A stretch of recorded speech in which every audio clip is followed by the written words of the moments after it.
ఇక్కడ మనం సృష్టిలో, జగత్తులో అనేక ప్రేమలు చూస్తూ ఉంటాం. ఇద్దరు అక్కడ ఇద్దరు ఉంటారు. ఇద్దరు వ్యక్తులుంటారు. వాళ్ళు తల్లి బిడ్డలు గావచ్చు, తండ్రి బిడ్డలు గావచ్చు, అన్నదమ్ములు గావచ్చు, అక్కచెల్లెళ్ళు గావచ్చు, భార్యాభర్తలు గావచ్చు. ఏ విధమైన రిలేషన్స్ ఉన్నా వాళ్ళ మధ్య నిలిచేది ప్రేమ. అది ఎలా ఉంటుంది అంటే ఆ వ్యక్తుల మధ్య ఉన్న విషయాల పరంపరని బట్టి, మనోబుద్ధి స్థితులను బట్టి, ఆ ప్రేమ గుణాలని బట్టి, అరిషడ్ వర్గాలని బట్టి ఆ ప్రేమ ఆధారపడి ఉంటుంది. తల్లి బిడ్డలైనా గావచ్చు, తండ్రి బిడ్డలైనా గావచ్చు, వేరే ఏ రిలేషన్స్ అయినా గావచ్చు. మనం జగత్తులో చూస్తుంది, మన చుట్టూ ఉన్న వాళ్ళ మధ్య, అందరి మధ్య చూస్తుంది, మనం అదే చూస్తూ ఉన్నాం. వాళ్ళ మధ్య కొన్ని లిమిటేషన్స్ ఉంటాయి. ఆ లిమిటేషన్స్‌ని దాటినప్పుడు అవి వ్యక్తం చేయం. ఎంతమంది సోదర అక్కచెల్లెళ్ళు గాని, అన్నదమ్ములు గాని, తల్లి బిడ్డలు గాని, తండ్రి బిడ్డలు గాని, చాలా సంవత్సరాలు మధ్య వాళ్ళ మధ్య వ్యత్యాసం ఉంటుంది.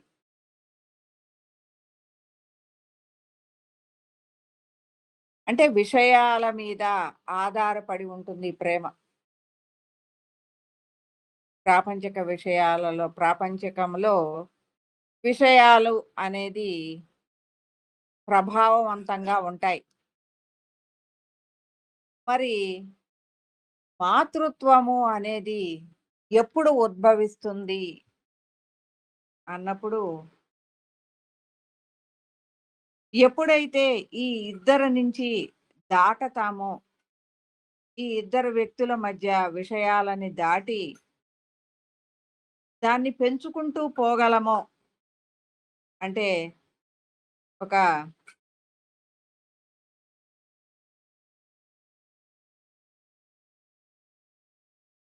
సోషల్ వర్కర్ గాని, అది మనకి మదర్ తెరీసా లాంటి వాళ్ళు గాని, లేదు ఒక అవ్యక్తమైన ప్రేమ దీనికోసం చూపిస్తున్నారు. వీళ్ళందరూ ఈ జనం నాకేం జేశారు? వీళ్ళందరూ నాకేం చేయలేదు గదా! అనే ఆలోచన లేకుండా తన హృదయాన్ని ఒక విషయం కోసం దేని మీదైతే పంచగలుగుతారో వాళ్ళందరి కోసం. అలాగే ఎంతోమంది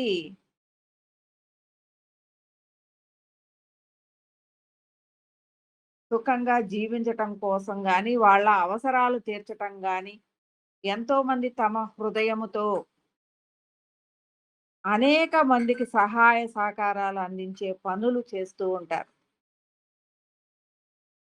అక్కడ నువ్వు, నేను అన్న భేషజాలుండవు.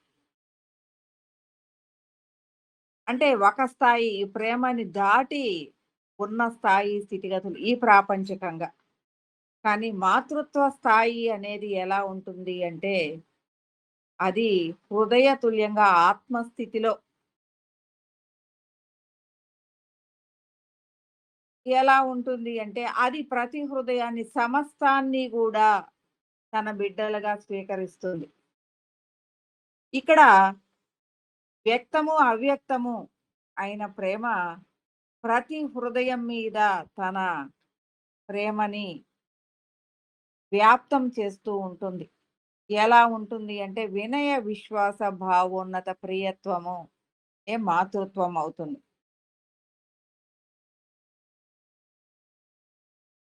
ఆ ప్రియత్వము ఎలా ఉంటుంది అంటే సమస్తములోనూ తన హృదయము ద్వారా ఆ మాతృత్వాన్ని ప్రతిస్పందనాత్మకంగా కలిగి ఉంటుంది. అంటే ఎలా ఉంది అంటే ఒక భగవంతుడు ఎలా అయితే ఉంటూ దాన్ని నడిపిస్తూ ఉంటాడో, అలాగే మాతృత్వము మాతృమూర్తి అంటే మళ్ళీ దేహానికొస్తది. మాతృత్వము అనేది ప్రతి హృదయంలోనూ ఇప్పుడు సకల చరాచరములోనూ ప్రతి జీవరాశి తన బిడ్డల్ని పెంచుతుంది. అంటే ఏమవుతుంది? అక్కడ ఈ సమస్తము నుంచి మాతృత్వం యొక్క ప్రభావమే వీళ్ళ మధ్య నిల నిలబడేది, ఉన్నది. అంటే సమస్తము నుంచి ఆ మాతృత్వ ప్రభావమే ఈ సకల చరాచరంలో గూడా వ్యక్తమవుతూ ఉంది. అది పాంచభౌతిక దేహానికొచ్చేసరికి 2గా విడిపోయింది. అంటే ఇద్దరు వ్యక్తులు గాని, ఇద్దరు ప్రతి ఇద్దరి మధ్య వ్యక్తమయ్యేది. కానీ దీని వెనక ఏముంది? అవ్యక్తమైన ప్రియత్వం ఉంది.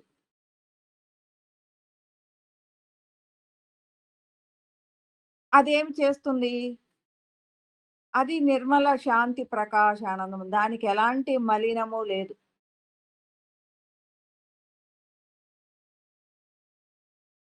దానికి ఎలాంటి మలినము లేదు. అది భగవత్ స్థాయి హృదయాన్ని కలిగి ఉంది. అది ప్రతి హృదయాన్ని స్పందింపచేస్తూ ఉంది. కాబట్టే మనకి సమస్తములో ఈ యొక్క ప్రియత్వము అనేది నడిపించబడుతూ ఉంది.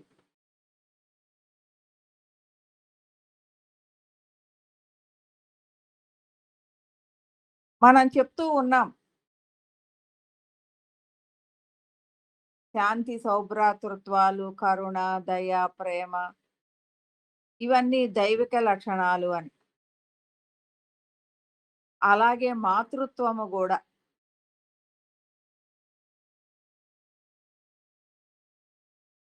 అవ్యక్తమైనది. అది సమస్తములోను వ్యక్తముగానే ప్రతి హృదయాన్ని స్పందింపచేస్తుంది కాబట్టే, ఇక్కడ మనం అనుకుంటూ ఉన్నాం తల్లి, బిడ్డల మధ్య ప్రేమ అనేది మాతృత్వము అని. జన్మనిచ్చేదే మాతృత్వం అని. జన్మకి దానికి సంబంధం ఎలాంటిది లేదు. ప్రతి హృదయం నుంచి ఆ ప్రేమ అనేది వ్యక్తమయ్యేది మాతృత్వం ద్వారానే ఇవన్నీ గూడా ఉద్భవిస్తాయి. కాకపోతే ప్రేమ అంటే ఇద్దరు వ్యక్తుల మధ్య ఉండేది. తల్లి బిడ్డలవ్వచ్చు, తండ్రి బిడ్డలవ్వచ్చు, స్నేహితులవ్వచ్చు, సోదరులవ్వచ్చు. ఇలాంటి ఇద్దరు మనుషులు, ఇద్దరు వ్యక్తులు అలాగే సకల చరాచరములను రొంటి మధ్య ఉండేదాన్ని ప్రేమ అంటారు. ఈ ప్రేమకి అవతల వ్యక్తమయ్యేదే, ఈ ప్రేమని వ్యక్తం చేసేదే, వీటన్నిటి నుంచి తన ప్రభావాన్ని చూపిచ్చేదే మాతృత్వం.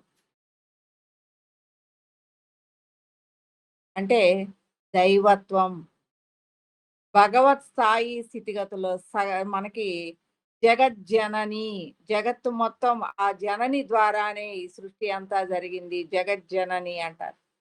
అంటే ఈ జగత్తు అంతా గూడా ఆమె యొక్క బిడ్డలే. అంటే ఆ హృదయము ఈ జగత్తు మొత్తాన్ని ప్రియత్వంగా తన ప్రభావాన్ని కలిగి ఉంది.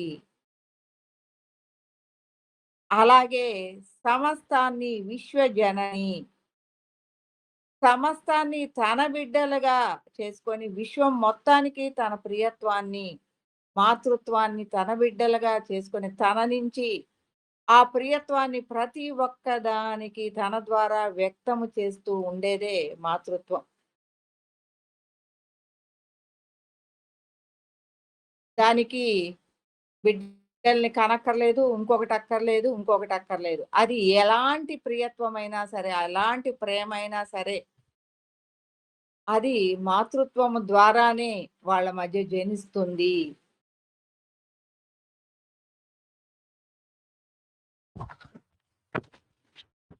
సరిపోతుందా?